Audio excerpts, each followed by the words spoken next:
오늘 본문도 계속해서 이어지는 족보에 관한 말씀입니다. 특별히 오늘 본문은 다윗 왕의 족보라고 할 수가 있습니다. 1절에서부터 9절까지는 다윗이 헤브론에서 낳은 아들들과 예루살렘에서 낳은 아들들의 그 이름들이 등장합니다. 그리고 10절에서 16절까지는 솔로몬으로부터 남유다의 왕들의 이름이 나오고요. 그리고 17절에서부터 24절은 바벨론 포로기 이후에 다윗의 그 왕가의 자손 후손의 그 족보 이야기를 언급하고 있습니다.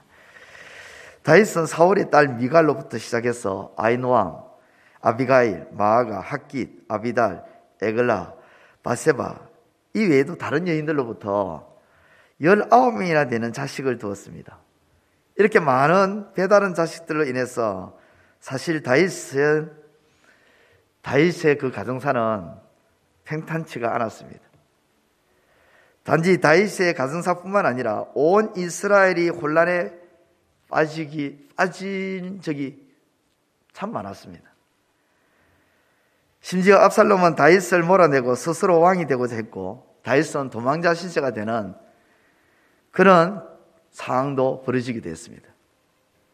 젊은 시절 사울 왕에 쫓겨 이미 도망하는 데 이르기 난 다윗이었지만, 이제 나이 들어 아들에게 쫓기는 그 다윗의 심정 어떠했겠습니까?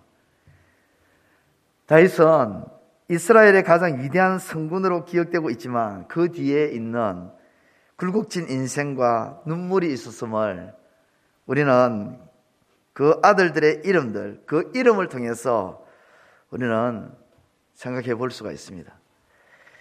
10절에서부터 16절까지는 이제 다윗의 아들 솔로몬 이후에 남유다의 왕들을 언급하는데요. 다윗의 자손으로서 왕이 된 자들이지만 사실 그리 변변한 왕들이 많지 않습니다. 그래도 신실한 왕을 꼽아보려고 하면 아사, 그리고 여호사밧, 요담, 히스기야, 요시야 딱 이 정도입니다. 그 외에는 다들 다윗의 길로 행치 않고 악한 길로 치우쳐서 그렇게 살았던 인물들입니다. 심지어 아하스는 광적인 우상숭배자였습니다. 그냥 우상숭배자가 아니라 광적인 우상숭배자다 보니까 자기 자녀를 불살라가지고 우상에게 바치는 그런 행위를 스스로 없이 행했던 왕이 아하스 왕이었습니다. 다윗의 후손 가운데 또 예수님 족보에 이런 악한 자가 있다는 게 상상이 되지 않을 만큼 그렇죠? 그런 일을 벌였던 사람이 아하스였습니다. 결국에는 타락한 남유다는 그 말년에 바벨론과 애굽에 휘둘리다가 결국 BC 586년에 바벨론에 의해서 멸망하고 맙니다. 이것이 다윗 왕조의 족보 이야기입니다. 겉으로 보면 오늘도 우리가 이 시험에 읽었지만 겉으로 보면 뭔가 문제가 없는 것처럼 보이고 또 다윗이라는 인물 그리고 요담, 아하스, 히스기야 이런 인물들이 간간히 나오니까 뭔가 이 다윗의 족보가 화려하게 보이고요. 정말 대단하고 멋진 그런 족보로 보이시는 것 같지만 그 속을 들여다보면 정말 답답하기 짝이 없는 그런 인생, 제약과 무지로 점철된 그런 역사를 보여주고 있는 족보가 이 족보입니다. 그 화려하고 굴곡진 인생을 살았던 다윗, 그리고 그 자식들, 그리고 그 후손들의 이름들을 읽다 보면요, 이런 생각이 듭니다. 어떤 생각이 드냐면 자랑스러운 이름으로 남겨진 사람이 있는가 하면 그 이름조차 언급하기 부끄러운 이름을 가진 사람들, 그런 사람들이 있다는 것입니다. 이런 말이 있지 않습니까? 호랑이는 죽어서 가죽을 남기고 사람은 죽어서 이름을 남긴다. 과거의 사람이든 현재의 사람이든 앞으로의 사람이든 그 누구든지 간에 사람은요 이름을 남기게 되어 있습니다. 그런데 이름을 남길 때 어떤 이름을 남기느냐 정말 중요하겠죠. 오늘 이 족보에서도 어떤 사람은 부끄러운 이름으로 남겨졌고 어떤 사람은 굴곡진 인생도 있었고, 그리고 그 인생길이 평안하지 못하고 탄탄하지 못하고 흔들흔들 거렸지만, 그럼에도 불구하고 많은 사람들에게 기억 속에 성분이었다, 이 사람은 좋은 사람이었다, 그래도 이런 사람은 괜찮았다 하는 그런 사람의 이름도 나옵니다. 오늘 저와 여러분들은 어떤 이름으로 남겨주고 싶습니까? 예수님의 제자들을 보면요, 예수님이 이 땅에 계실 때에 이 예수님의 제자들은 그렇게 이름이 썩 좋게 알려질 수 있는 그런 사람들이 아니었습니다. 예수님과 함께하는 동안 별다른 능력도 보이지 않았고, 그들이 가진 그 이름이 아름답게 남겨질 만한 그런 이름으로 살지도 못했습니다. 그런데 예수님이 승천하고 난 뒤에 이들의 이름이 예수님이 승천하기 전과 후와 완전히 달라져 버립니다. 어떻게 해서 그렇게 되었을까요? 성경을 통해서 우리는 알게 되는데요, 한 가지 예를 든다면 날마다 성전 위문에 앉아서 구걸하던 사람이 있었습니다. 사도행전 3장에 나타나죠. 그는 나면서부터 걷지를 못했습니다.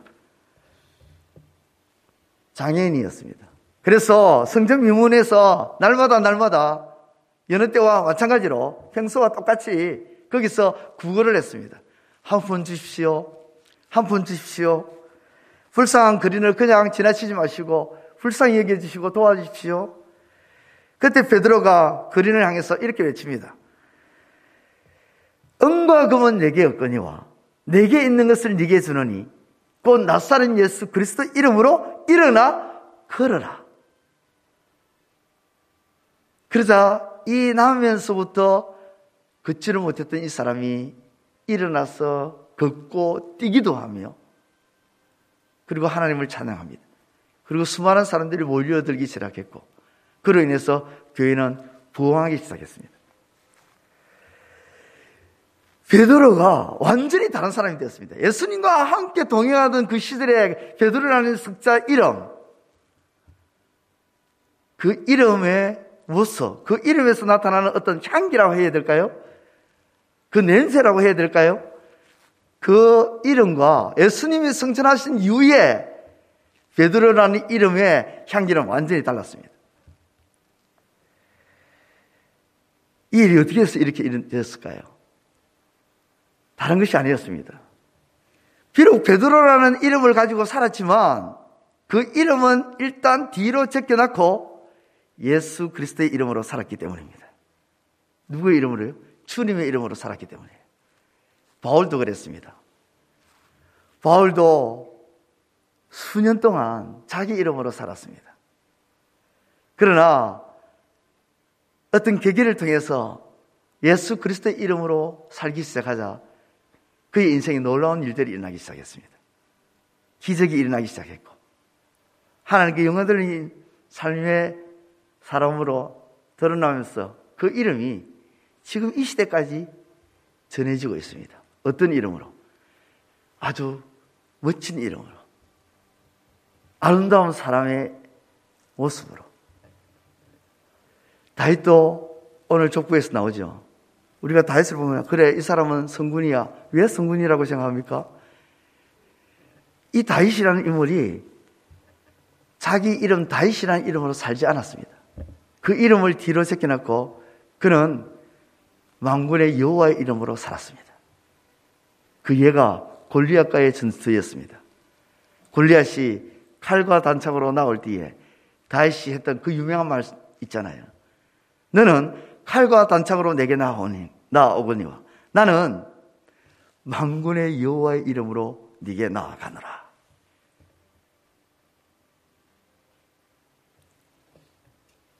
오늘 역대상 3장에 나오는 이 족보에 나오는 수많은 인물들, 그 인물들 중에는 향기나는 이름으로 남겨진 사람이 있는가 하면 그 이름조차 부끄러운, 나타내기에, 언급하기에 부끄러운 이름으로 기록된 자가 있습니다. 오늘 저와 여러분들은 어떤 이름으로 남겨지며 살기를 원하십니까?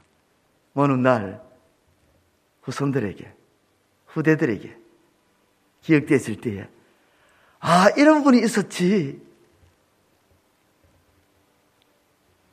정말 이분은 멋진 분이야. 우리 재건 부평교회에 이런 분이 있었어.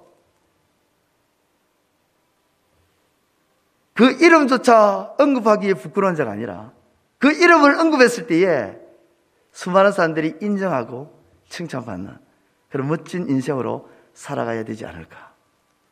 그 이름으로 남겨져야 되지 않을까. 호랑이는 죽어서 가정을 남기고 사람은 죽어서 이름을 남긴다는데 이왕 남겨지는 이름이라면 아름다운 이름으로 남겨지는 저와 여러분들의 삶이 되시기를 우리 주님의 이름으로 축원드립니다. 기도드리겠습니다. 하나님 아버지, 은혜를 감사합니다. 오늘 이 새벽에 저희들을 주 앞으로 인도해 주시고 역대상 3장의 말씀을 통해서 우리를 하여금 오늘 하루를 어떻게 살아가야 할지를 깨닫게 해주시니 참 감사를 드립니다. 아버지 하나님, 오늘 하루를 살아갈 때에 우리 이름을 가지고 살아가는 것이 아니라 우리 주 예수 그리스도의 이름으로 살아가는 우리의 삶이 되게 하여 주옵소서.